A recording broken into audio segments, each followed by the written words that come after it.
Okay, so welcome back, guys. We got interrupted again, so I'm gonna have to work on fixing this, which is a video issue. So sorry about that. But guys, we were talking about the narcissist and what type you may have in your life at this moment, if you have or may have dealt with one. And basically, the narcissist, like I was saying in the previous video, will always have another supply that they are prepping to replace you or to fulfill the need or the supply that you can't or currently not feeling, if that makes sense, or fulfill, if that makes any sense. And you've probably seen this in your life. So the first one is love bombing, where they'll treat you awesome. Like it just seems like this cannot be real. Treat you so good. Like this person is unbelievable. You've never been treated this way before. It is a miracle. Like where did this person come from, right? Step two is where they start to really treat you different.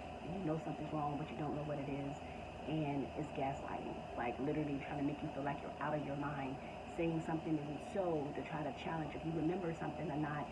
And you're thinking, okay, wait a minute, I think I remember that. I don't. They do it enough times when you start doubting if it's even real, what they're saying. Like, you don't even know your own thoughts, right? Like, you're trying to really figure it out. But when there's a pattern, and the pattern starts making sense, like, wait a minute, wait a minute, wait a minute, wait a minute. She or he does this all the time, like always making me doubt, trying to make me doubt my own sanity. If I did this or said this, or if I know this to be real. Like, okay, example, you place your keys somewhere, you go back not even an hour later, a couple of seconds later, a few minutes later, 3 hours later, and your keys are moved, they're gone. And you know where you placed them, but they're gone.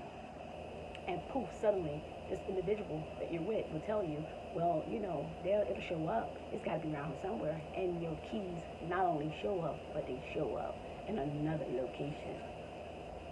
Now, wait a minute, you didn't put them there. See, that's designed to make you think, wait a minute, I thought I put them, and it confuse you to have you all displaced, like not knowing where you put them at. And now you're thinking, okay, well, I must have thought that I put them there. Well, how did they get, well, I confuse you, right? This is what it's designed to really do, to throw you off mentally and have you uncertain of your decisions or what you believe or what you know to be doing, to not doing, what you did or did not do, to confuse you, throw you off mentally, second guessing your own choices and decisions and things that you've done, second guessing your own mind. And now all of a sudden you become confused.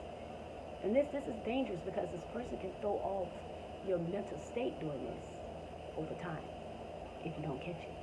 And a lot of people, unfortunately, don't catch this. Okay? When that's done, then there is the devaluing stage. You're being devalued, where your value isn't worth. You'll start saying things about your body, about your looks, putting things down, but it's passive aggressive. So, in other words, instead of saying you're just outright ugly, they'll find something wrong. They'll find something wrong that maybe you're trying to fix, or maybe they think there's something that you're subconscious about, and then they'll bring it up to try to hurt you, and try to find those punch areas to make you feel bad. So they're actually getting rid of you. They're actually trying to break up with you. They're actually trying to put you down so bad before they leave you that they start devaluing everything about you, making your worth just non-value, like you ain't worth nothing. They start really making you feel like you're not worthy of anything. They want to make your value feel less than anything but worthy. They want you to feel like you just ain't worthy of nothing, like you can't have nothing, like you're just no one, like nothing is for you. Nobody will love you. You're not beautiful. You're not liked. I mean, they attack you in ways you can't even begin to imagine. But first, it's very subtle. It's very subtle. It's not like overt, like overt narcissist would do, like it's blankly out there in your face. The covert comes under the radar. So you usually never see them coming until you are engulfed in it for a while and it stops making sense, and then you start doing some digging and some searching and asking questions and maybe getting a therapist or a counselor or talking to some other people, and then you find out what it is. And then that's when you're like, wait a minute, I'm going through that. And you're like, wait a minute. So then you start seeking professional help and trying to talk to somebody like a marriage counselor or a relationship counselor or a coach. Then you discover, wait a minute, is this real? This really is real? And then you find out it's a mental disorder, so it's real. And these people have this problem, and a lot of times they're walking around here, getting in relationships, and they're hurting people for no reason. They're abusing people for no reason. Because people give them supply. That's the reason. Is it a reason? No. Should they do it? No. Is it right? No. But the main reason, if you ask one of them, if one of them really just got honest with you, and they probably never will, what they're doing is, all of them, like I said, they get some supply out of it.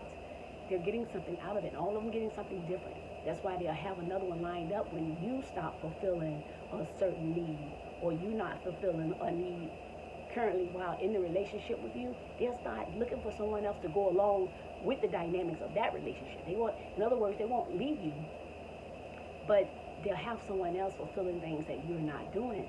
So be careful with that. You'll notice it. They like to triangulate me. They like to look at women and flirt with women and men in your face.